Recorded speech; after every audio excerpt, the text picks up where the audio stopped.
Headquarters of common sense. Talk Radio. Let's talk a bit about Extinction Rebellion, because I don't know if you were in London over the weekend, but they were wreaking havoc as usual. They're becoming more and more cult-like, it seems to me. I'm looking at some of the videos and some of the interviews that were being done. They seem to be populated largely by students, school kids, and members of the public sector. I'm sure there will be other people who say, oh, it's not just them, but there were people from the NHS who were there. There was a doctors group. There were teachers all over the place. There were clearly students and quite young people as well. But it's an incredibly white organisation, and considering what they represent and what they kind of want, you would expect it to be a little bit more diverse, wouldn't you?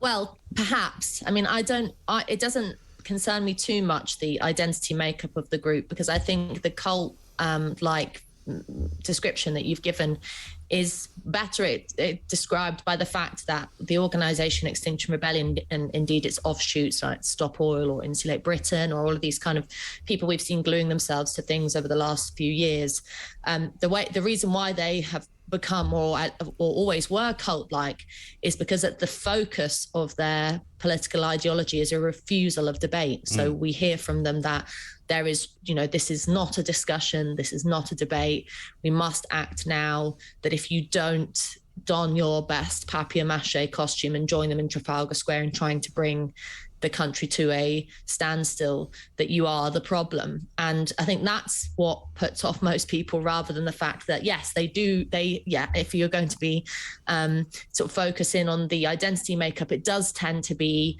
white, middle class, retired or school kids kind of makeup. I think I'd more focus on the fact that it is quite painfully middle class movement. It's not something I've thought about much before, but I was just because my eyes were sort of scanning across Lambeth Bridge and Vauxhall Bridge as they blocked both of them and stopped people from going anywhere.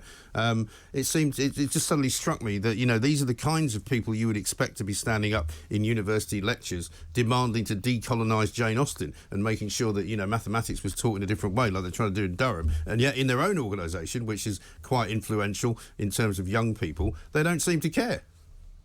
Well, I mean, it shows the ridiculousness of having an identity politics focus. In one of the introductions a while ago, you mentioned that infamous line from Jon Snow about how white the crowds were at, I think if I remember right, it was at a Brexit rally. It was. And a Brexit protest. And obviously, most people know that if you stood in and around Parliament Square at any other time that the pro-EU rallies were going on, it was equally a very white movement. And the question is, who cares? Why is it a problem? Why was it a problem for Jon Snow when it was not just a white, but obviously a white working class movement in relation to that? And I was on some of them, in the celebration of the Brexit victory, but also in campaigns around trying to make sure it happened when we were back doing that. But that kind of weaponization of skin color or identity in that doesn't happen in other cases. And there is diversity is in some cases and in some places an important thing. It's not to poo-poo that. We know, in relation to discussions about racism or things like that, skin color becomes something that you should talk about. But in the vast majority of areas of life, we should be aiming to get to a place in which it isn't relevant. I thought that was the opposite of racism, is making sure that this is not something that anyone is judged by, whether they're in Extinction Rebellion or on a Brexit rally. But that's right. And more important to me, actually, than any of that is the working class aspect versus middle class aspect of this whole thing as well. Because whenever you see opposition to Extinction Rebellion, it's people driving vans trying to get to work. It's people pulling Extinction Rebellion protesters off tube trains because they're trying to get to work. It's working class people who can't work from home, who don't have an Apple Mac, who can't have a laptop in the garden and sit there quite happily during a COVID pandemic. These are people who actually need to get to work and who are being stopped from getting to work by a bunch of middle-class so-called rebels who are, looked after very nicely, thank you, by mummy and daddy.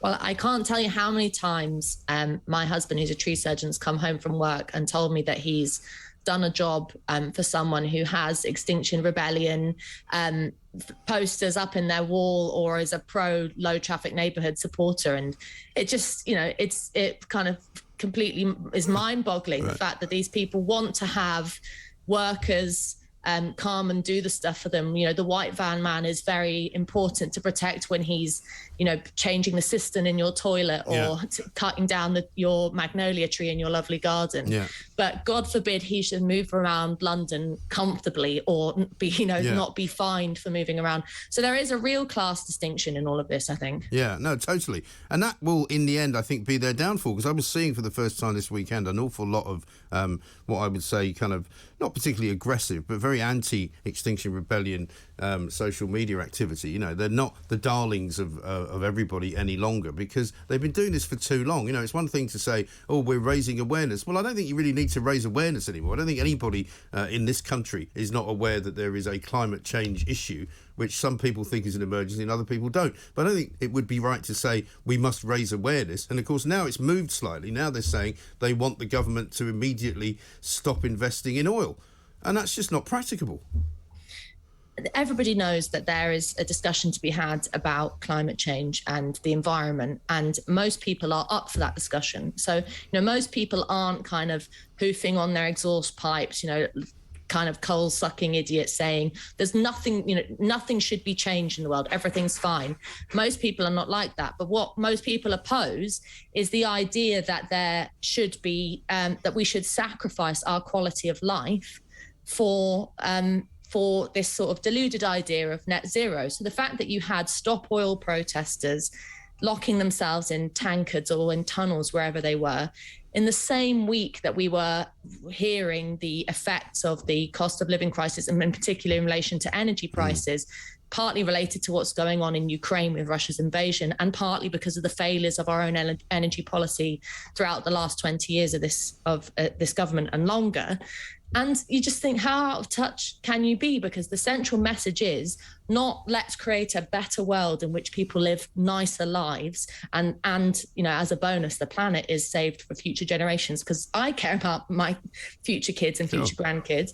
But the fact that you have to have less, be more miserable, not heat your home, not eat what you want, not travel. I mean, this is one of the craziest things. We've just been talking about, you know, Rishi Sunak and the elite to this sort of like global, the idea of the best thing to be is kind of global and beyond borders, you know, which I agree with. People should travel, people should see the world, open your minds, but not that only a certain type of people, not most people, not working class people who might want to go to Marbella. You know, they're not allowed to enjoy the luxuries of modern world. And I think that kind of dystopian treatment of what it is to be human and what it is to live a good life just is never going to ring true with people, thankfully. No, I think that's absolutely right. Ella, some great common sense there. Thank you very much indeed. Ella Whelan, Spike columnist, author of What Women Want.